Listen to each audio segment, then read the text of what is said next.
আসসালামু আলাইকুম রাহমাতুল্লাহ। আমি মোহাম্মদ মিজানুর রহমান। আপনাদের আজকে আমি দ্বিতীয় ক্লাস নিচ্ছি, Arabic spoken class. This is the very important and it is the very significant class for us. আমরা আজকে শিখব মালিকানা বাচক জমির। কি মালিকানা বাচক জমির?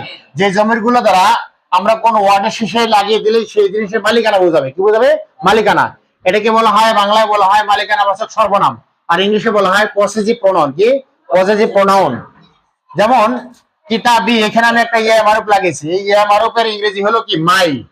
আবার এখানে কিতাবনা মানে আমাদের, এখানে না মানে কি আমাদের। তাহলে এখানে নার ইংরেজি কি আওয়ার, আওয়ার মানে কি আমাদের। এখানে কিতাব হু লাগিয়েছি, হু মানে কি তার। এখানে হু অথবা হার, এর ইংরেজি হলো হিজ অথবা হার। তাহলে একটু আমার সাথে পড়েন। কিতাবুন মানে বই, কলামুন মানে কলম, কিতাবুন মানে বই, কলামুন মানে কলম, কুররাসাতুন মানে খাতা, আকিবাতুন মানে ব্যাগ, তাওবিলাতুন মানে টেবিল। এখন দেখেন মালিকানা বাচক জমির লাগিয়ে আমরা পড়ি কিতাবি আমার বই, কিতাবুনা আমাদের বই, কিতাবুহু অথবা কিতাবুহা তার বই।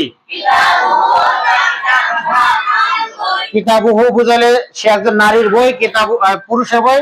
কিতাবুহা সে একজন নারীর বই বুঝাবে। কিতাবুহুম তাদের বই, অথবা কিতাবুহুন্না তাদের বই। কিতাবুকা তোমার বই, কিতাবুকে তোমার বই, কিতাবুকুম তোমাদের বই, কিতাবুকুন্না তোমাদের বই।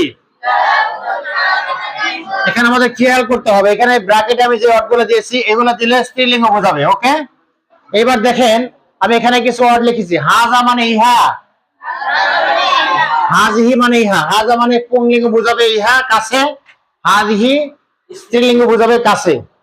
জালিকা দূরের কোনো কিছু বোঝাবে পুংলিঙ্গের ক্ষেত্রে জালিকা, আর স্ত্রীলিঙ্গ তিলকা স্ত্রীলিঙ্গের ক্ষেত্রে কি তিলকা বোঝাবে। এটা হবে ম্যাসকুলিন জেন্ডার, এটা ফেমিনিন জেন্ডার। ওকে, বোঝাবে। একবার দেখেন একটা বাক্য দেখেন, হাজা কিতাবি এইটি আমার বই, হাজা কলামি আমি যদি কলম লাগাই এইটি আমার কলম, হাজা কলামি এইটি আমার কলম। হাজা সদিকি মানে কি ইনি আমার বন্ধু, হাজা সদিকি ইনি আমার বন্ধু।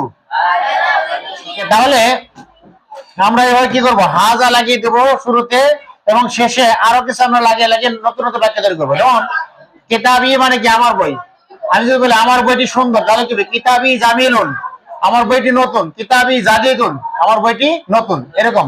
ওকে, আমার বইটি বড় তাহলে কি কিতাবি কাবিরুন। আমি বললাম যে নাজমুলের মাথা কি বড়, তাহলে কি নাজমুল কাবিরুন জিদ্দান মানে কি নাজমুলের মাথাটা অনেক বড়, এরকম। ওকে, তাই রাগ করলে নাকি? জাস্ট উদাহরণ দিলাম। ওকে, তাহলে আমি একটু তোমাদের জিজ্ঞেস করে দেখি, আপনি দাঁড়ান বলেন। আমার মাথা এর আরবি কি? রসি। আমার খাতা কুররাসাতি। Thank you. বলেন আমার বই, তাদের বই, কিতাবুহুম। ওকে, আমি কে দাঁড়ান একটু, আপনি বলেন আমার কিতাব আমার বই, আমাদের বই কিতাবুনা আমাদের বই নতুন, তাহলে কি হবে কিতাবুনা জাদিদুন। থ্যাঙ্কস। যদি বলে আমাদের বইগুলো সুন্দর, কিতাবুনা জামিলুন জিদ্দান। থ্যাঙ্কস। এই বই বলেন আমার ব্যাগ, হাকিবাতি মানে আমার ব্যাগ, তার ব্যাগ হাকিবাতু হু। ইয়েস, তাদের ব্যাগ হাকিবাতু হুম। আমি যদি তাদের ব্যাগগুলো সুন্দর, হাকিবাতু হুন্না জামিলাতুন। মানে হাকিবাতু হুন্না যখন লাগাবো তখন জামিলাতুন হবে, আর হাকিবাতু হুম লাগে তাহলে জামিলুন হবে। মনে থাকবে? ওকে, তাহলে মোটামুটি বুঝতে পেরেছেন তো? এইভাবে আপনারা কি করবেন, বাসায় যে যত প্র্যাকটিস করবেন, বেশি প্র্যাকটিস করবেন তত বেশি শিখতে পারবেন। এই জন্য কি আপনার বাসায় আগে পরে স্পেশাল লাগিয়ে দিয়ে পরে আপনার অ্যাডজেক্টিভ গুণবাচক শব্দ লাগিয়ে লাগিয়ে কি করবেন, বড় বড় বাক্য তৈরি করবেন। আমার বইটি সুন্দর, তাহলে সুন্দরটা কি একটা গুণবাচক শব্দ, অ্যাডজেক্টিভ। এটাকে বলা হয় আরবিতে বলা হয় কি সিফাত। আরবিতে কি বলা হয়? সিফাত। সিফাত লাগিয়ে দিয়ে আপনি কি বাক্য তৈরি করবেন। কিতাবি জামিলুন জিদ্দান আমার বইটি অনেক সুন্দর, আমি বললাম কলামি জামিলুন জিদ্দান, আমার কলমটা অনেক সুন্দর। ও বললো যে হিজাবি জামিলাতুন জিদ্দান, আমার হিজাবটা অত্যন্ত সুন্দর, এরকম ভাবে বলবে। বুঝতে পারছো? ওকে, তাহলে no more today, see you ইনশাআল্লাহ। লাইসালান লিকাই গদান। আসসালামু আলাইকুম রাহমাতুল্লাহি ওয়া বারাকাতুহু।